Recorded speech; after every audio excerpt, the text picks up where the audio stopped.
Assalamualaikum warahmatullahi wabarakatuh.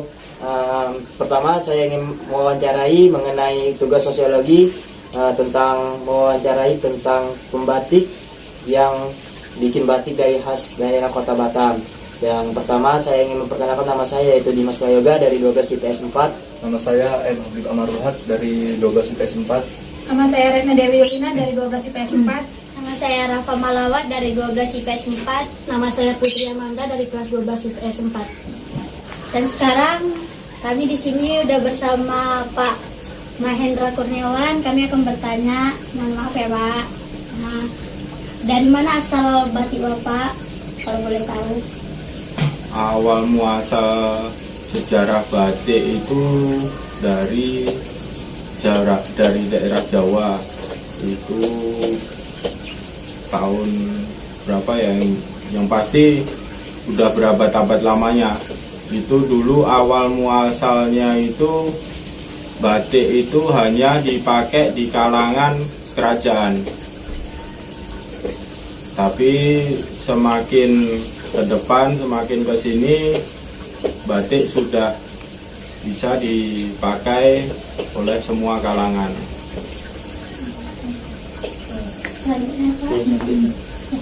Selanjutnya pertanyaannya itu apa motif-motif batik ini Pak?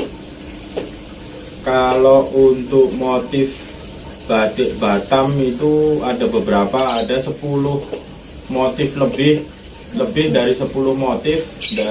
Batik Batam itu salah satunya motif gonggong, terus motif ikan marlin, ada lagi namanya motif bunga sakat, dan lain sebagainya.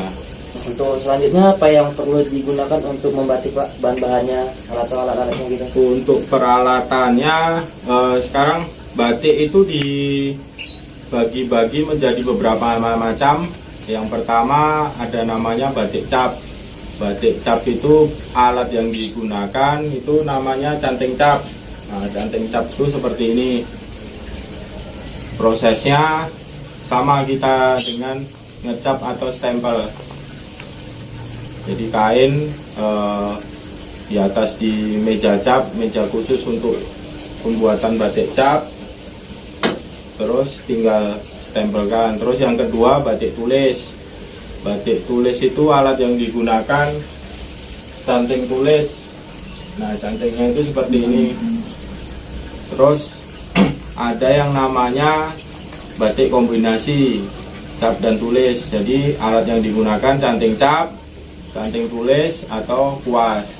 Terus yang terakhir ada yang namanya itu batik modern, yaitu batik abstrak atau kontemporer. Itu alat yang digunakan itu bervariasi, ada sapu lidi, ada kuas, juga selingannya memakai canting tulis ini. Itu alat yang digunakan itu biasanya kompor untuk canting tulis, untuk batik tulis itu kompor minyak atau kompor listrik, kuali, dan canting. Untuk batik cap, alat yang digunakan itu canting cap, meja cap, kompor, dan ada beberapa macam peralatan lainnya. Pertanyaan selanjutnya, Jenis kain apa sih Pak yang digunakan untuk membatik itu? Kalau jenis-jenis kainnya itu ada beberapa macam kain, cuman yang pasti kain yang digunakan itu 100% harus mengandung berbahan katun. 100% katun. Karena kalau ada kandungan polister atau karet 5% aja, dia warna itu nggak akan bisa menyerap maksimal dalam proses membatik.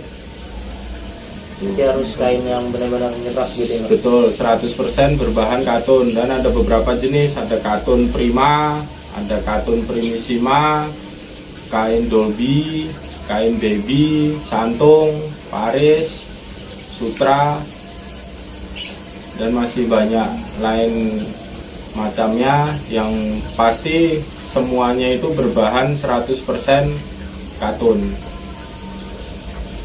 Yang terakhir, Pertanyaan terakhir, dan bagaimana sih Pak teknik cara membuat batik ini? Kalau untuk teknik atau proses untuk pembuatan batik tulis, itu pertama kita buat gambar atau pola di kertas. Biasanya itu kertas yang digunakan itu kertas roti atau kertas minyak. Fungsinya apa? Karena kalau kertas roti atau kertas minyak dia kan transparan, jadi nanti bisa dibolak-balik. Setelah buat pola di kertas, kita jiplakkan di kain. Jadi setelah dijiplak, dipindahkan ke kain, baru kita proses menggunakan canting. Namanya proses mencanting.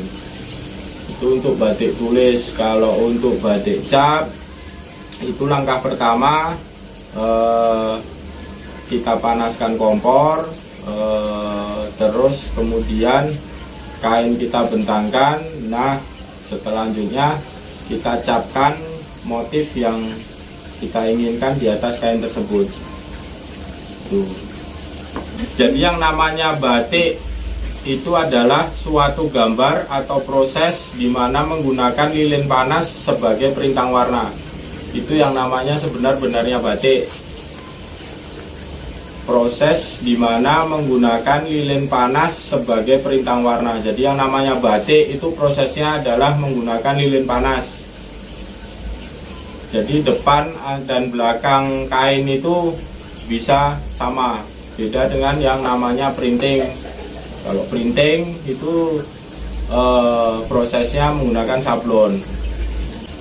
Sekarang ini Pak, kami boleh nggak nengok Bapak kayak Ukir, ya? mengukir batiknya gitu? Boleh.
Terima kasih untuk Pak Hendra Kurniawan, dan kalau misalnya ada yang mau mampir silakan. Namanya apa? Ala Batik Art. Oke, sekian dari saya. Assalamualaikum warahmatullahi wabarakatuh.